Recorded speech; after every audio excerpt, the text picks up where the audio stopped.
समय के साथ हम कुछ इस तरह से बंधे हैं कि हमें समय के साथ चलना पड़ता है। क्या समय को रोक के कोई अमर हो सकता है? क्या वास्तव में समय किसी के लिए रुक सकता है? विज्ञान की माने तो यह संभव है, क्योंकि ऐसा हो भी रहा है। समय हर जगह एक समान नहीं चलता। समय कहीं पे धीमा चलता है तो कहीं पे गति से, और एक जगह अंतरिक्ष में ऐसा भी है जहां समय बिल्कुल रुक सा जाता है।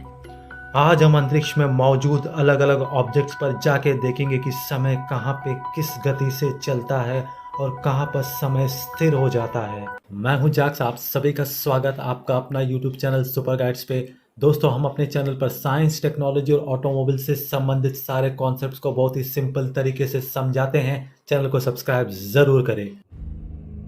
आइए सबसे पहले समझते हैं जो अल्बर्ट आइंस्टाइन ने भविष्यवाणी की थी और वास्तव में उन्होंने साबित भी किया था। उन्होंने प्रेडिक्ट किया कि स्ट्रॉन्ग ग्रेविटेशनल फील्ड में समय धीमा हो जाता है। दूसरे शब्दों में कहें तो जब आप पृथ्वी जैसे बड़ी वस्तु अंतरिक्ष में रखते हैं तो उसके चारों ओर का स्पेस बदल जाता है। वह फोर्थ स्पेशल डायमेंशन में बेंड या वार्प यानी मुड़ या लिपट जाता है और समय वास्तव में धीमा हो जाता है। उन्होंने यह भी प्रेडिक्ट किया कि लाइट भी ग्रेविटी से प्रभावित हो जाता है, यानी लाइट भी मुड़ जाता है, जिस पर पहले किसी ने विश्वास नहीं किया था। उन्होंने इस चीज को साबित कर दिया कि जब लाइट किसी वस्तु जैसे सूरज, जिसका मास बहुत अधिक होता है, के पास से गुजरता है तो लाइट अपना दिशा बदल देता है। यानी सूरज के कारण होने वाली ग्रेविटेशनल बल के कारण लाइट का दिशा बदल जाता है। यह एक रहस्य है, क्योंकि लाइट का कोई मास नहीं होता तो यह ग्रेविटी से कैसे प्रभावित हो सकता है। उन्होंने यह साबित किया कि अंतरिक्ष में मौजूद अधिक मास वाला ऑब्जेक्ट अपने चारों ओर का जगह को बदल देता है। इस खोज की वजह से आइंस्टाइन 1919 में वर्ल्ड फेमस हो गए थे।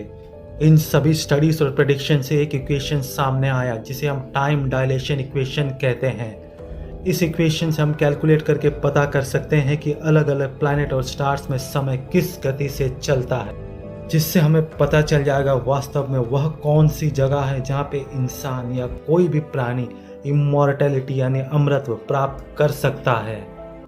यदि हम पृथ्वी की समय की तुलना अंतरिक्ष में बीतता समय से करेंगे जहाँ कोई ग्रेविटी नहीं होती, तो पाएंगे कि पृथ्वी पे समय धीरे चलता है, पर यह डिफरेंस इतना कम है कि इससे कोई फर्क नहीं पड़ता। लेकिन जब हम पृथ्वी की समय की तुलना सूर्य के सतह पर बीतता समय से करते हैं तो यह थोड़ा महत्वपूर्ण हो जाता है। सूर्य और पृथ्वी का निर्माण 4.6 बिलियन वर्ष पहले हुआ था।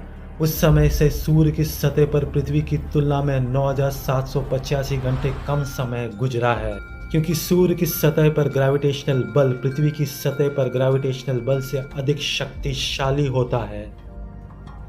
अगर हम व्हाइट ड्वार्फ की सतह पर जाते हैं, व्हाइट ड्वार्फ एक मरते हुए तारे का अवशेष है, जहां तारे का कोर का मास पृथ्वी के जितने आकार में ढह जाता है।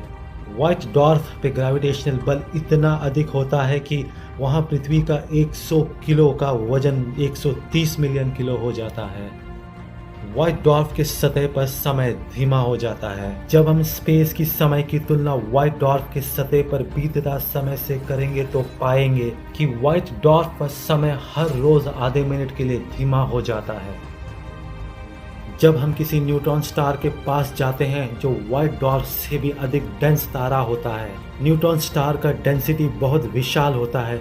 एक चम्मच न्यूट्रॉन स्टार का मटेरियल का वजन पृथ्वी पे 10 मिलियन टन होता है। इसके सतह पर ग्रेविटेशनल बल इतना अधिक होता है कि लगभग 6 घंटे का समय धीमा हो जाता है। यदि 24 घंटे स्पेस में गुजरते हैं तो न्यूट्रॉन स्टार पर सिर्फ 18 घंटे गुजरते हैं। खैर, हम इस न्यूट्रॉन स्टार के सतह पर कुछ अधिक वर्षों तक जी सकते हैं, पर अमर नहीं हो सकते हैं। तो चलिए हम अपने सफर को जारी रखते हैं और देखते हैं वह कौन सा जगह है जहां पे हम अमर हो सकते हैं।